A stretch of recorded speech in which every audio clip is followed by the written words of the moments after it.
Et bonjour tout le monde, pour le retour de cette vidéo, j'en profite pour vous souhaiter une très bonne année 2021.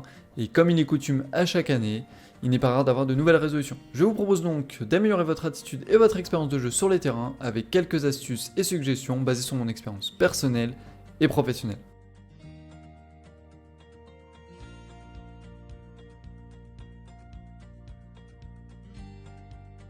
Donc première partie, les bases. Dans un premier temps, je fais un petit rappel pour ceux qui n'ont jamais vu les terrains. L'airsoft est basé sur le fair play. Par exemple, lorsque vous prenez une bille, contrairement au paintball, il n'y aura pas de traces de peinture ou autre. C'est donc à vous, en tant que bon joueur, avec tout le fair play du monde, de vous déclarer out, même si personne ne vous a vu prendre la bille. Il s'agit d'une règle très importante, car tout repose sur le fair play. Si les joueurs ne se déclarent pas, c'est ce qu'on appelle des Highlanders, comme le film pour le côté immortel, et va donc créer une frustration et des tensions pendant vos parties. Ma première suggestion est donc simple, si vous avez le moindre doute d'un impact de bille sur vous, déclarez-vous out, même si personne se trouve dans les parages. Combien de fois ça m'est arrivé en étant en snipe, en voyant bien la personne se prendre la bille sur son gilet, rebondir sur son gilet, le mec se balade tout seul dans la forêt, il a l'impression d'être tout seul, il regarde à droite, à gauche, il a vu personne, il continue à marcher alors qu'il s'est bien pris une bille, il le sait, mais il continue juste parce qu'il a l'impression d'être tout seul. Ça arrive très souvent et ça peut être extrêmement frustrant. Donc soyez fair play et déclarez-vous. Deuxième partie, pensez à bien vous hydrater. Et oui, l'airsoft peut être un véritable sport et la déshydratation peut être dangereuse et également rendre très nerveux. En ce sens, si vous avez soif pendant une partie, c'est déjà trop tard. La sensation de soif indique déjà que vous êtes mal hydraté.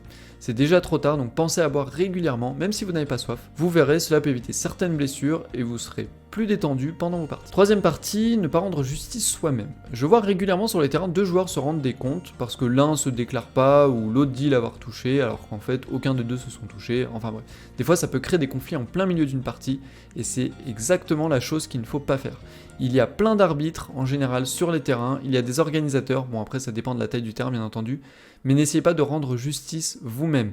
Allez directement voir un organisateur ou un arbitre de touche. Si vous avez donc un doute sur un joueur, retenez bien son équipe, la réplique qu'il possède et ses vêtements si possible, afin de le désigner aux orgas pour qu'il effectue un test de touche. En général, sur la plupart des grands terrains, les organisateurs vont tirer directement sur le joueur en question, et si au bout de deuxième ou troisième tir, il ne se déclare pas, ils le virent temporairement ou définitivement du terrain, ce qu'on peut appeler un test de touche. Quatrième partie, on peut toujours se tromper. Par contradiction avec la troisième partie, ne criez pas au loup dès que vous pensez qu'un joueur Highland, du verbe highlander bien entendu, sur la plupart des terrains, la plupart des joueurs seront fair play. Si votre adversaire ne se déclare pas, il est tout simplement possible que vos billes tombent juste devant lui, ou qu'il y a un obstacle entre vous et le joueur, ou alors qu'il a tellement d'équipements sur lui, tellement de couches de vêtements ou autres, qu'il ne sent pas les billes, en plus ça se trouve il est en train de tirer, il est en pleine action, il est pas dans le mood en mode je suis en train de me prendre des billes, il le sent pas. Lui il pense que les billes vont arriver droit devant lui alors qu'en fait vous êtes sur le côté. Dans ce cas là c'est simple, n'hésitez pas à vous rapprocher de lui pour tirer dessus sur un autre angle par exemple, ou de pouvoir viser les zones plus sensibles comme les jambes,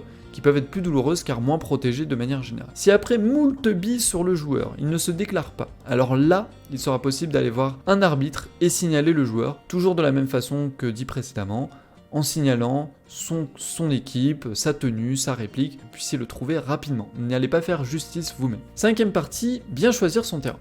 Si vos parties se passent mal, vous avez l'impression que l'ambiance est basée sur la compète plutôt que fair play, que vous croisez régulièrement des Highlanders, que l'organisation est mauvaise, voire inexistante. Dans ce cas, changez de terrain, tout simplement. Malheureusement, j'ai déjà joué sur ce type de terrain et c'est pas des bonnes parties, on n'en garde pas des bons souvenirs, ça sert strictement à rien de jouer sur ce genre de terrain. Si vous voulez vous défouler, c'est pas forcément la bonne façon de faire. Pour ceux qui habitent en Ile-de-France, j'ai donc une suggestion à vous faire, n'hésitez pas à aller voir le terrain géré par Tigre et son équipe, qui est tout simplement à ma France. L'inscription se fait en avance via le site, le prix est très abordable et cela comprend une organisation parfaite, en tout cas pour moi.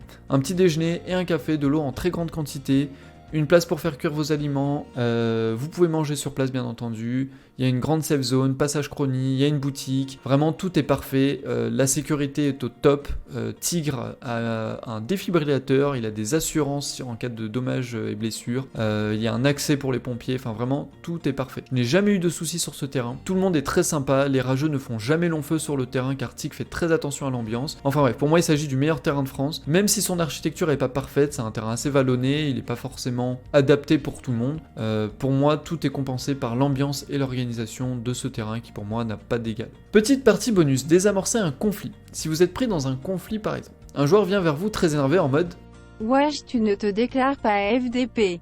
Je sais que ça peut être dur, même s'il y a une insulte, essayez de ne pas vous énerver.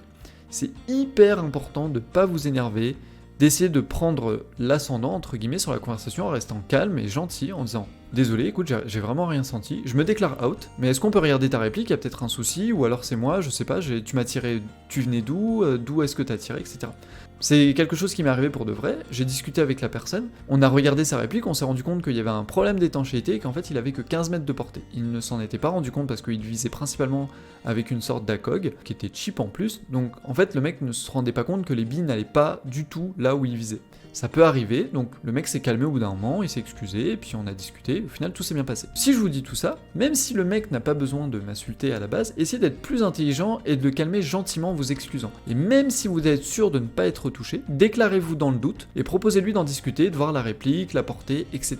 Ça résoudra la plupart des conflits. Par contre, si jamais la situation devient récurrente, le mec pendant la partie vient vous voir 4 ou 5 fois en disant « je t'ai touché, tu te déclares », il veut même pas discuter ou quoi que ce soit. Dans ce cas-là, vous lui faites tout simplement comprendre qu'il y a des arbitres et des orgas qui sont là pour ça, qu'il n'a pas besoin de le faire à votre place. Si vous êtes persuadé de ne pas avoir été touché, vous lui dites de donner votre nom, votre numéro, peu importe, quelque chose qui vous permet d'être identifié rapidement, et de voir ça directement avec les organisateurs. C'est la meilleure chose à faire en cas de soucis récurrents, si on peut dire ça comme ça. On entame la fin de cette vidéo. Vous l'aurez compris, pour que vos parties se passent bien, il faut avant tout avoir un état d'esprit fair play et jouer intelligemment. Essayez de ne pas faire justice vous-même et soyez patient. Essayez simplement de profiter de votre partie et jouer pour vous amuser. C'est un conseil que je donne pour l'airsoft, mais ça peut fonctionner pour plein d'autres disciplines, ça peut être le foot, le volley, etc. Mais en airsoft, le fair play est vraiment hyper important parce que si vous ne l'êtes pas, ça peut rendre les règles de jeu caduques. Donc c'est hyper important de le faire. Il reste plein de choses à dire sur les comportements à avoir sur un terrain, mais c'est déjà pas mal je pense. Si vous êtes une association et que vous avez des nouveaux joueurs, n'hésitez pas à leur montrer cette vidéo, ça me ferait très plaisir et je suis sûr que ça pourrait aider plus d'un. Voilà, sauf si vous pensez que mes suggestions sont mauvaises ou pas appropriées, libre à vous. Voilà, sinon en attendant je vous souhaite une très bonne année et à la prochaine pour une nouvelle vidéo.